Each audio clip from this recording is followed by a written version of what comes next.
Ada yang terlewat dari kisah sebelumnya, yakni dua orang yang berjasa besar pada keberhasilan penaklukan dinasti Song oleh Mongol. Karena panjangnya season ada 10 yang itu berarti dengan durasi 10 jam yang sudah saya singkat menjadi 1 jam. Sehingga ada yang terlewat dari sorotan bagaimana asal-usul dari biksu buta ini sebelum menjadi abdi setia Kubilai Khan. Padahal ia orang Cina yang ditaklukkan.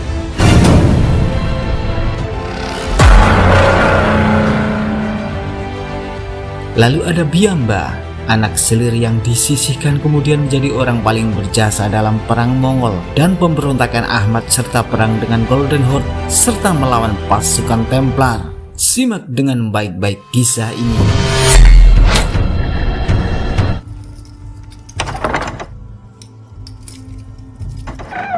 Li Jinbao, biksu yang ada di kuil Wudang, diberitahu temannya bahwa pasukan Mongol yang telah mengalahkan Cina bagian utara kini bergerak masuk ke kuil-kuil yang menyimpan berbagai manuskrip kuno. Tujuannya mengambil ataupun menghancurkannya bila tidak mendapatkan. Jinbao telah menunggu serbuan kelompok Mongol itu.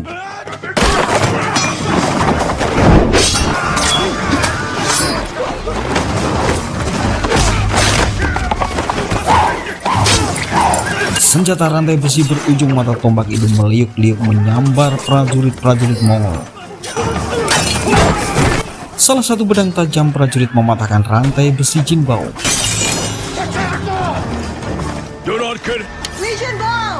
Hampir saja ia kena tembak panah, tetapi kedahuluan kekasihnya Lotus yang memanah dari atas.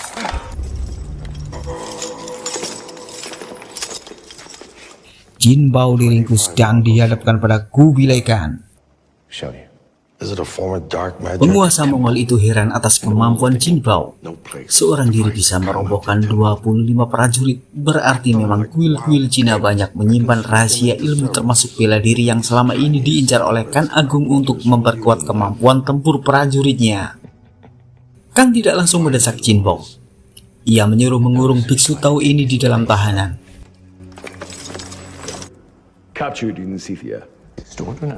Kepala pasukan mendapat perintah Khan Agung untuk menghadapkan pegulat terbaiknya pada Jinbao.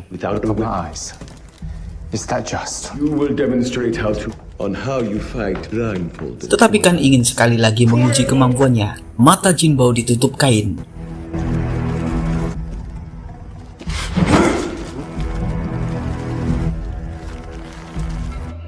Prajurit yang ada di luar merasa curiga apa yang terjadi di dalam. Ia memeriksa dan pegulat terbaik bersama prajurit dan kepala pengawal roboh tak bernyawa semua.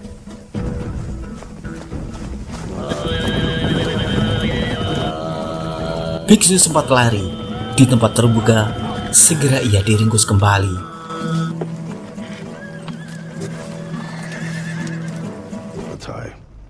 Khan Agung lagi-lagi terkagum pada kemampuan Jinbao, apalagi salah satu yang dihabisinya, yakni kepala pengawal adalah putra Subutai, panglima Mongol.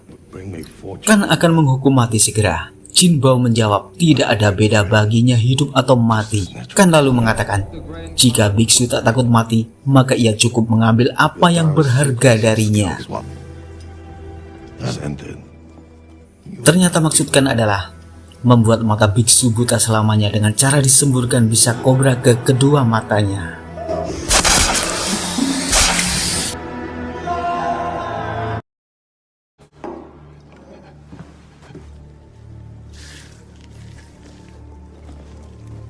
Hari-hari gelap mulai dialami Jinbao. Mula-mula ia tak mau makan apa yang diberikan padanya.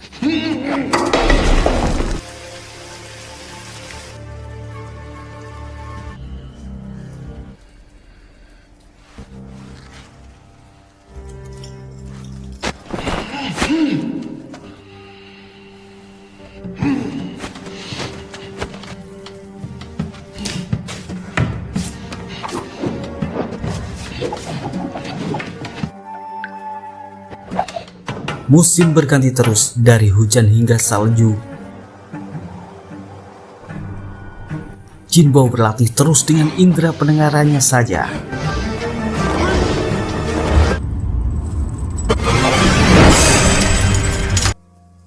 Saatnya Kan berbicara dengan hati pada Jinbao.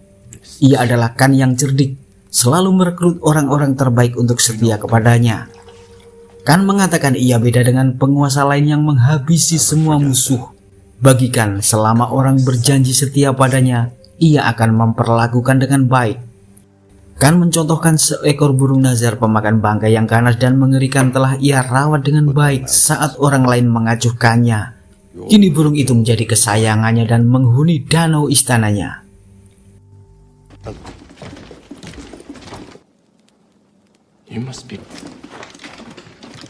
Dan benar, Kan memberinya kepercayaan sebagai guru Pangeran Altai, putra mahkota Mongol. Pelajaran pertama menyapu lantai. You are a little nomad weed.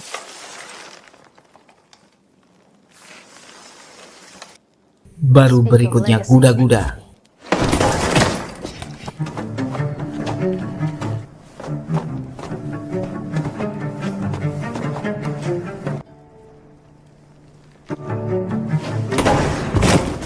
Altai sempat mengira karena buta, biksu menggambar simbol api secara terbalik. Padahal itu memang sengaja. Itu adalah simbol kesabaran dan kedamaian.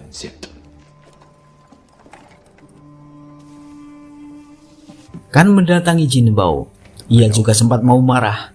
Bangunan bagus yang dirancang arsitek-arsitek dengan bahan terbaik untuk arena latihan ini digambari oleh orang buta yang menggambar api secara terbalik. Kan meminta saran Jinbao untuk nama anaknya dengan nama Cina. Jinbao mengatakan nama yang cocok dengan putra mahkota adalah Jing Im, yang artinya emas sejati. Mulailah saat itu Pangeran Mongol resmi diberi panggilan Jing Im.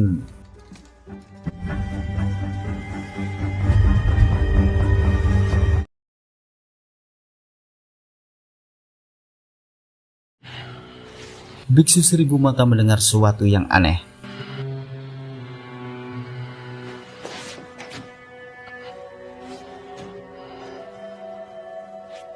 Lotus sengaja tidak bersuara dalam kedatangannya, tetapi pria buta itu mendapati titik air mata yang menetes di lantai.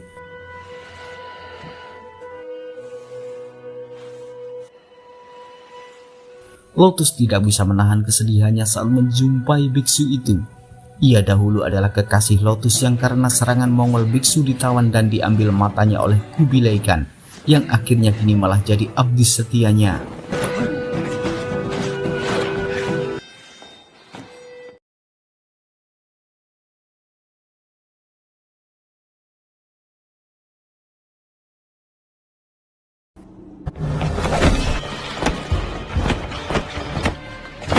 Saling serang antara tiga musuh ini terjadi. Saat Fa Zheng sibuk diserang oleh biksu, Jidao menancapkan senjatanya di leher Fa Zheng.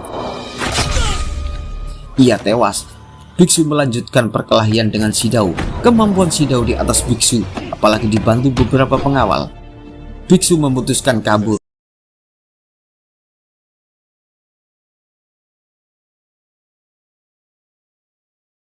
Biksu buta datang.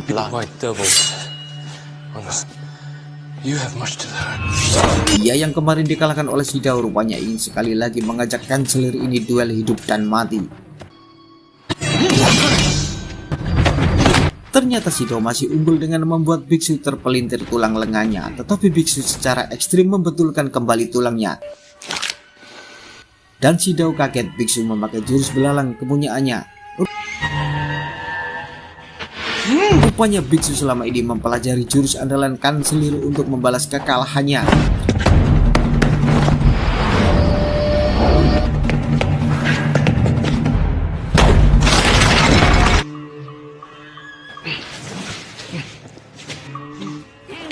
Jidao tak bisa berdiri lagi karena urat lututnya putus akibat jurus belalang biksu. Dan biksu mengakhiri riwayat hidup orang licik ini dengan menebas lehernya.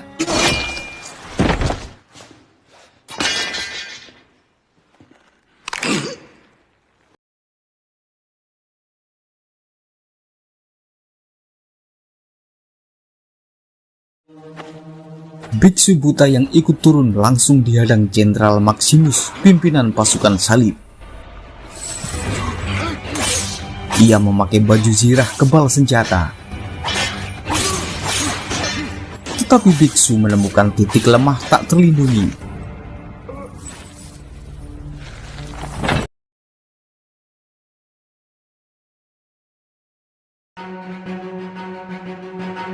Saat berbincang dengan Kan, Biamba menanyakan ibunya yang tak pernah ia lihat sejak kecil. Kan menjawab ibu Biamba telah pulang, ia adalah putri dari Jawa. Kan marah bukan karena menanyakan soal bekas selirnya, melainkan Biamba ke sana atas suruhan Kaido musuh Kan. Mungkin di antara kalian bertanya bagaimana tahu-tahu Biamba beristri Kutulun, padahal di video sebelumnya itu terlihat Kutulun tertarik pada Marco Polo. Ya, ini yang akan saya sampaikan.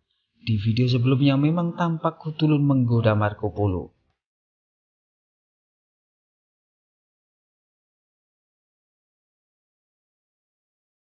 Namun itu hanya untuk kesenangan sesaat saja, apalagi selama ini Kutulun hanya menginginkan suami yang bisa mengalahkannya dalam gulat. Dan sampai saat itu belum ada yang mengalahkan, apalagi seorang Marco Polo.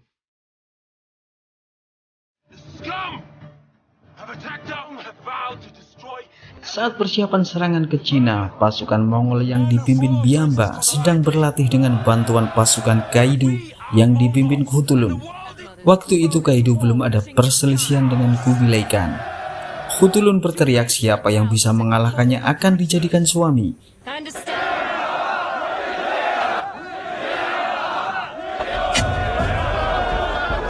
Semua menjagokan Biamba.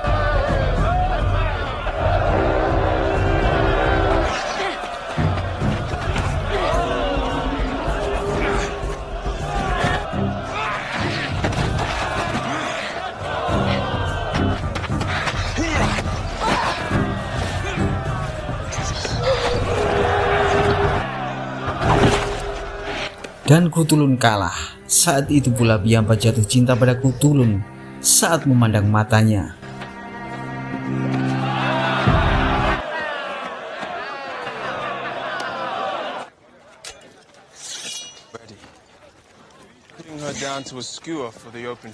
Malamnya Kutulun mengatakan ia hanya mengalah di pertandingan.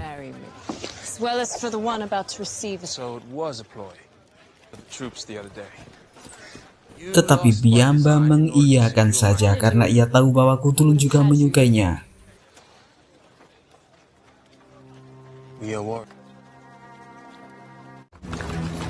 Sebelum masuk ibu kota Xiangyang, pasukan Golden Horde dari Kaido telah menaklukkan kota Wuchang, kota yang dahulu gagal dikuasai Pangeran Jing Im dalam satu serangan.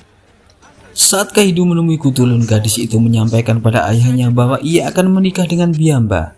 Kaido merestui.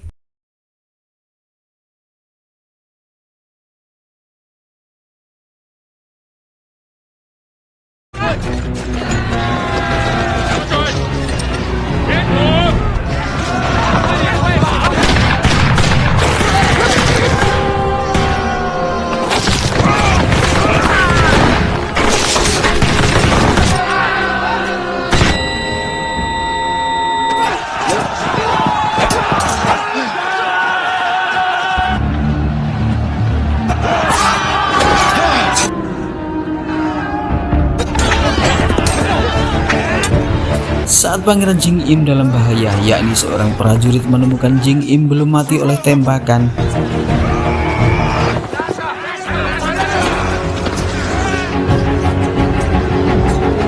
Biamba datang menyelamatkannya.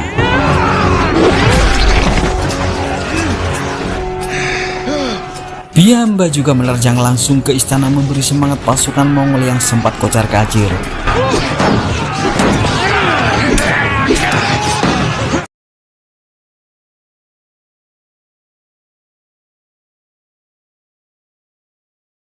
Sayangnya Jing Im lebih berterima kasih pada Marco Polo, sehingga ada rasa kecewa di hati Biamba. Memang Jing Im selalu memandang rendah dirinya selama ini.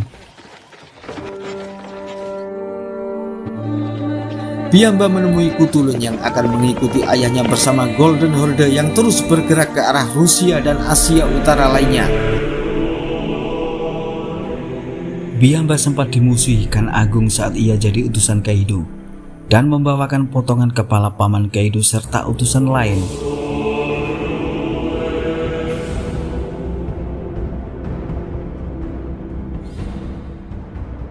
Dalam pemberontakan Ahmad, Khan baru menyadari betapa Biamba lah orang Mongol yang bisa dipercaya meski ia jadi menantu Kaido musuhnya. Biamba bersama biksu membereskan tugas yakni menumpas pemberontakan Ahmad bersama Pangeran Jing Im.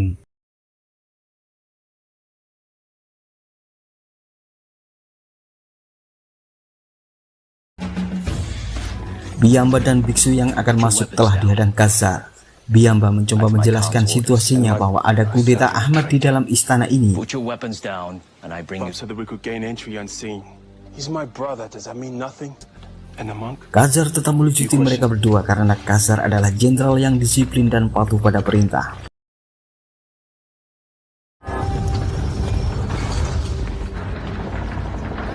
Khazar membawa Biamba dan biksu ke hadapan Ahmad. Ahmad memujinya dan akan menghadiahi uang dan harta yang banyak.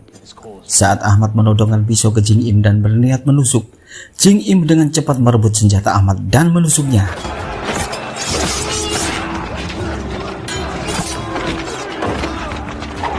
Suk langsung menyambarkan pedangnya ke pangeran.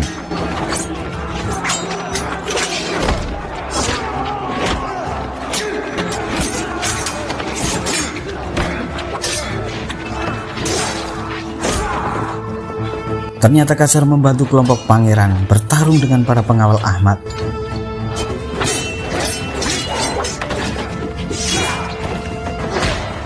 Suk mati di tangan Jing Im.